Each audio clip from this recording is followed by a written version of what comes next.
Hello, welcome back to another video where today I'd like to talk a little bit about the new mix of Real Love that was recently released on Anthology 4. Because unless you live under a rock, you will be aware that, well, it's been kicking off a little bit, hasn't it, on the internet. People, they seem to hate it. I've not really seen many people singing its praises, this. They say you'd think Jeff Lynne had committed a murder with what he's done with this remix. So I'd just like to talk a little bit about it here in this video and ask the question, have they ruined Real Love?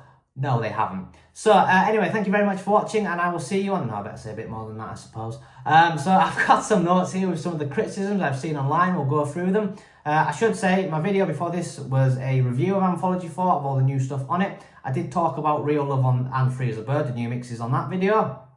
So go and watch that if you want to hear my initial thoughts, I suppose, which they haven't really changed here. So if you've seen that video, I am somewhat repeating myself here. But I'm also going to talk about stuff that I didn't speak about in that video. So, you know, there is something for everybody here, I suppose.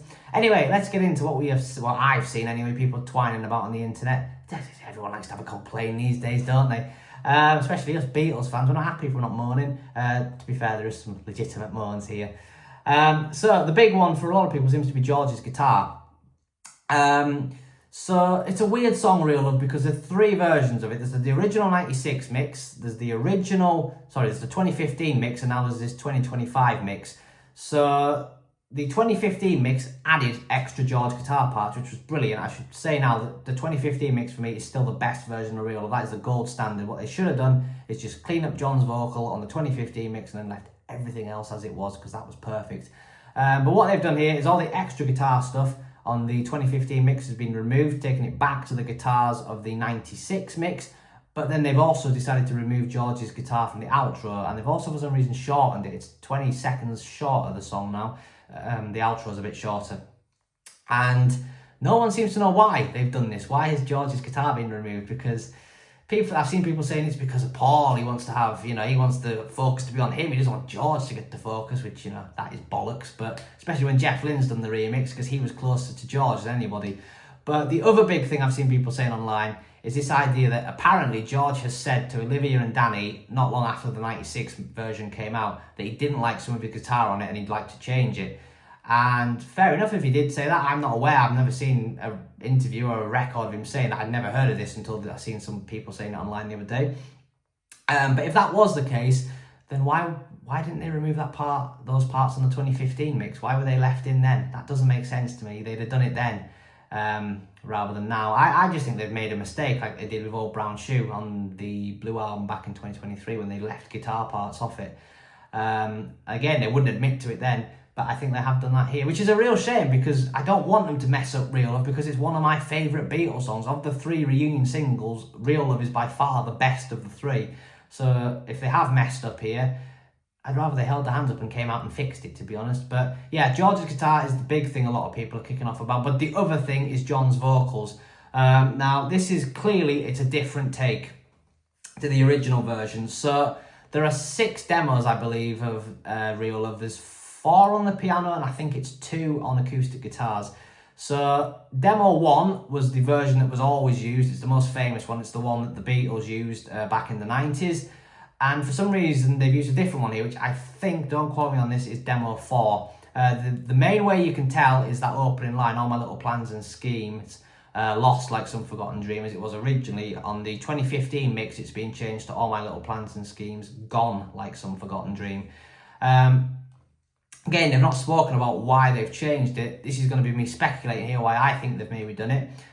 Basically, when they did Now and Then, Peter Jackson, who does all this demixing for Charles Martin and the rest of them, with his Mal technology, he was explaining that to get the best possible John vocal for Now and Then, they had to use the original cassette that John himself had used to record Now and Then. They couldn't use a copy of it because as you copy tapes down, the quality decreases. So the same will have been true with Free as a Bird and Real Love. They'll have to use the original cassette. And I wonder if for whatever reason they couldn't find the original cassette of Real Love, the original demo 1, or that the Beatles had used, and they could only find the copies. So they had to use one of the different ones, one of the different demos, which they could find the original tape for and try and work with that basically. Which is a shame if that's the case, but if that's what they've had to do, then that's what they've had to do, because it creates another issue where it is out of sync with the backing track point. It's not massively noticeable and you do get used to it, but it is quite jarring at first. because obviously this backing track is built entirely around that other demo, demo 1, and if this is demo 4 that's being used, I do apologise if I'm getting the wrong numbers are wrong here, but for the sake of this, if it is demo 4 that they're using, then obviously they're using it'd be a bit like remixing any other Beatles song but using an alternative vocal. The vocal wouldn't really fit properly if you didn't then change the backing track. Do you know what I mean? So that's getting a bit of criticism. Plus there's people going, John doesn't sound like John, he sounds like AI. He sounds like John to me. That's a load of bollocks. It's just, I don't know if the pitch, they've maybe changed the pitch and that's what people are kicking off about, or the speed, I don't know.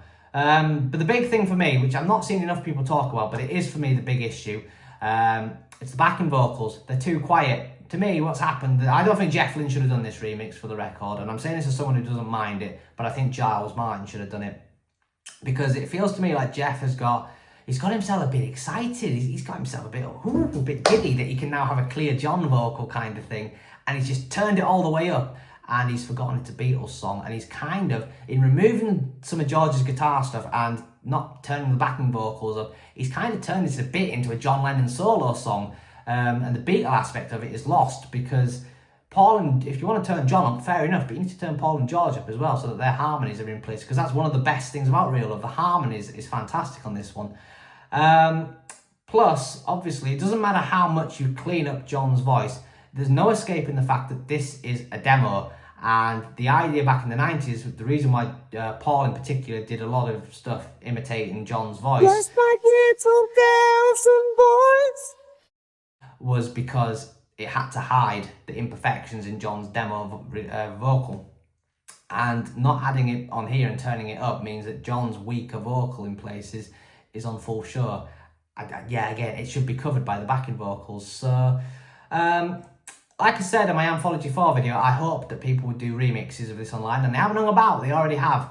There's a brilliant one that I'm going to link down below that's, for me, the best one I've heard, which still keeps this 2025 vocal, this vocal mix, but it turns up the backing vocals and it also adds back in all the guitar stuff from the 2015 mix. And to me, that's what this should sound like. And Apple, it's not too late to hold your hands up and admit you've got this wrong and change it so it sounds more like this. Or if you don't want to do that, put the 2015 mix on streaming and then it's a win-win for everybody. But like I say, I do like this 2025 mix. If you don't like it, then fair enough. But I didn't like it at first, like I say. But I kept listening and it's grown on me. And I would say now, I wouldn't say I love it, but I like it, is where I'll put it. But is what I'll say. But yeah, just put the 2015 mix on streaming as well. I don't see why. I mean, add it to OnePlus. Well, the OnePlus was a weird thing because we got the One album remixed and we got the other stuff remixed for the videos, but then they never put the audio out from all of that on like a bonus CD or anything, which was a bizarre thing to do. Anyway, I'm rambling on here, so please do let me know in the comments what you think of Real Love. Do you think they've butchered it, they've ruined it, or do you think it's an improvement? I'd be interested to hear what people think. I think that's all I've got to say now, so yeah, thank you very much for watching. If you have enjoyed this video, give it a thumbs up, that would be greatly appreciated and all that jazz. Subscribe if you're new around here. I do lots of videos like this, I do reviews and other things, I don't know. I just appear on the internet and ramble on basically. Yeah, leave a comment like I say, and that's all I've got to say, so I'm going to end this now. So thank you very much for watching, and I will see you hopefully on a future video. Goodbye, Norma Jean. Though I never knew you before, you had the grace to hold yourself. Anyway, ta-ra.